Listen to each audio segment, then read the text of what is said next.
ओम श्री गणेशाय नमः। दर्शक मित्रों, जय श्री राम।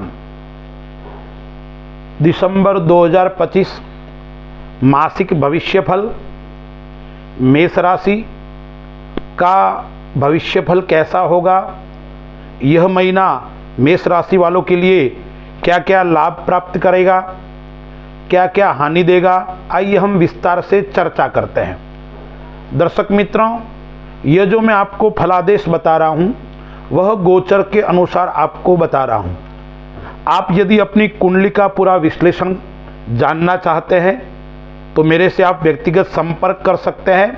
वैदिक ज्योतिष अनुसंधान केंद्र है, वहाँ आकर अपने जीवन को आप जान सकते हैं। मेष राशि का जो स्वामी है वो मंगल है, राशि क्रम के अंदर प्रथम राशि है। तो मेष राशि वाले जातकों के लिए वर्ष का अंतिम महीना दिसंबर महीना कैसा रहेगा,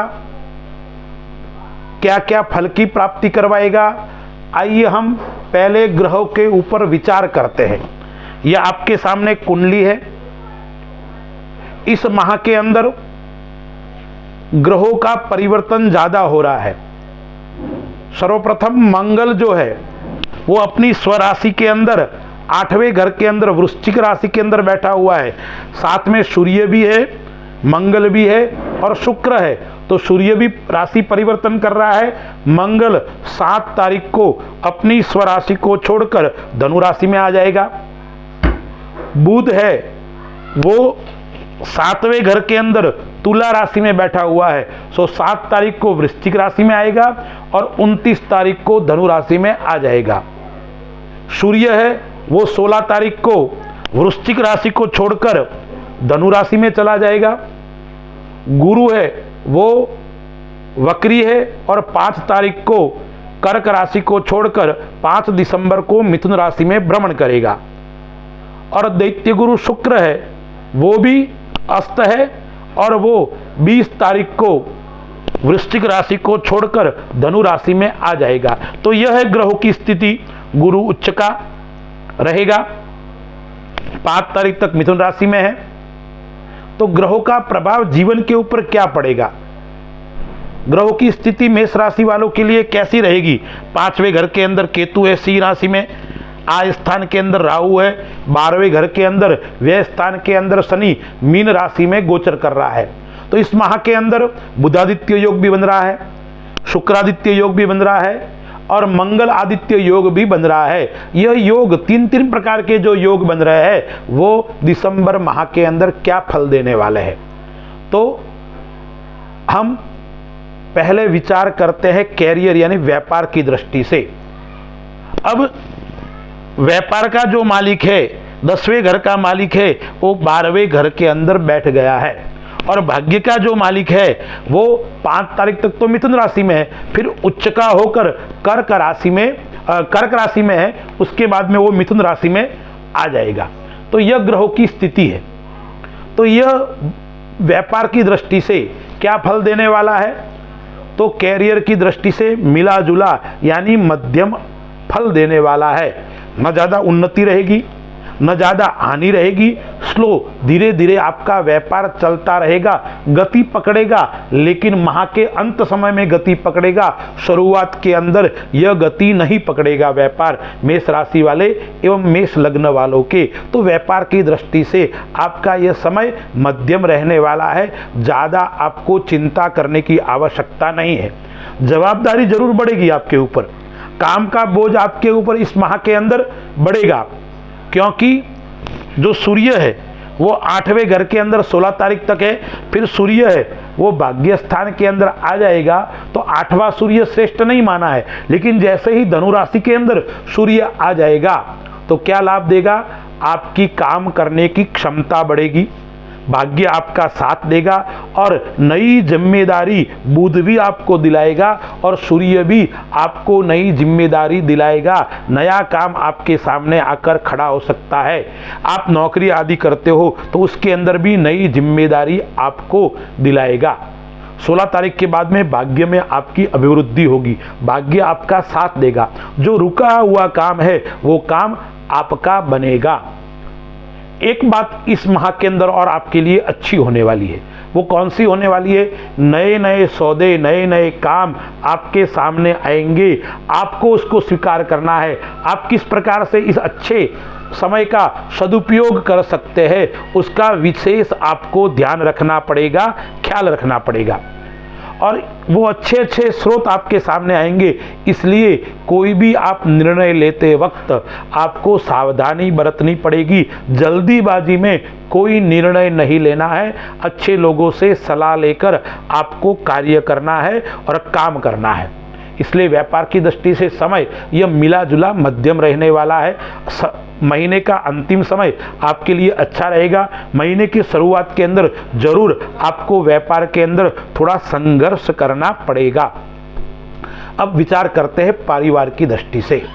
अब परिवार की दृष्टि से गुरु जो है आपका उच्च का होके 5 तारीख तक 5वें चौथे घर के अंदर है, गुरु की दृष्टि नीच की है। तो उस महीने की शुरुआत में 5 तारीख तक जरूर आपके माता से आपको लगाव रहेगा, माता से आपको लाभ होगा।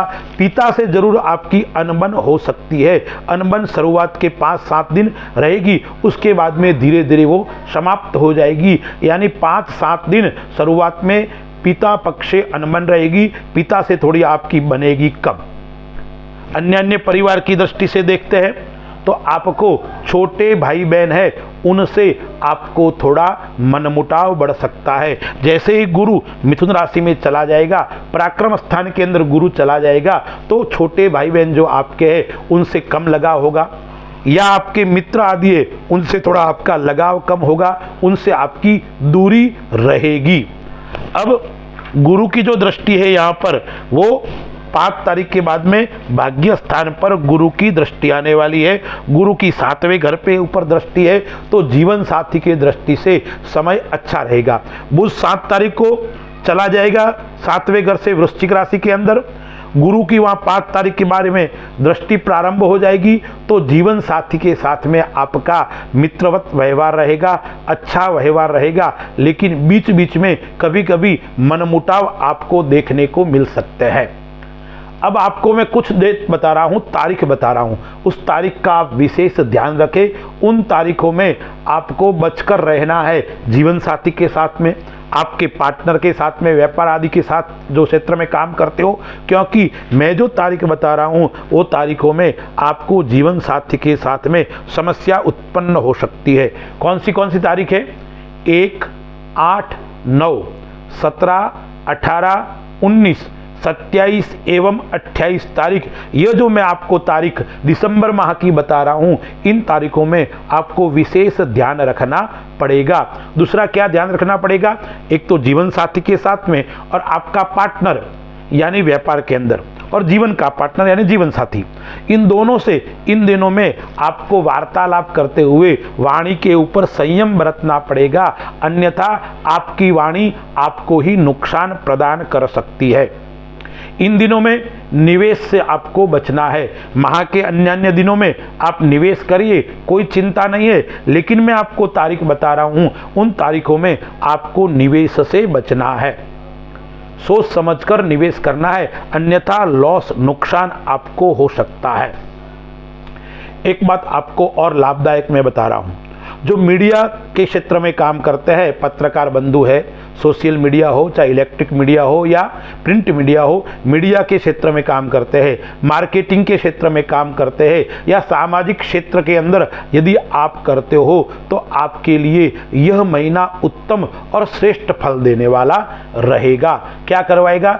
एक तो नई जिम्मेदारी आपको मिल सकती है, एक आपका मान सम्मान बढ़ेगा, आपकी पद और प्रतिष्ठा भी इस माह के अंदर बढ़ सकती है। आप लेखक है, आप मीडिया से काम करते हो, आप मार्केटिंग क्षेत्र में काम करते हो, या आप अच्छे कवि है, या अच्छे कथाकार है, वक्ता है, ऐसे लोगों के लिए यह समय उत्तम और श्रेष्ठ रहने वाला है। विद्यार्थियों की दृष्टि से यह समय मिला जुला यानी मध्यम फल देने वाला है। पंचमेश जो है वो कहाँ बैठा हुआ है 16 तारीख तक? 8वें घर के अंदर बैठा हुआ है, तो 16 तारीख तक विद्यार्थियों के लिए समय मध्यम रहेगा। जैसे ही त्रिकोण का मालिक त्रिकोण में आ जाएगा, उसके बाद में विद्या के अंदर सफलता की प्राप्ति होगी। आपको जो चाहे वो सफलता मिल सकती है। आप किसी कंपटीशन एग्जाम के अंदर आप फाइट कर रहे हो तो उसके अंदर भी आपको सफलता की प्राप्ति होने वाली है, आपको लाभ मिलने वाला है। तो शुरुआत के 16 दिन विद्यार्थियों के लिए मध्यम रहेगा, उसके बाद का जो समय है वो उत्तम और श्रेष्ठ फल देने वाला रहेगा। अब हम स्वास्थ्य की दृष्टि से देखते हैं, तो स्वास्थ्य की दृष्टि से मिला जुला मध्यम रहेगा। क्यों रहेगा?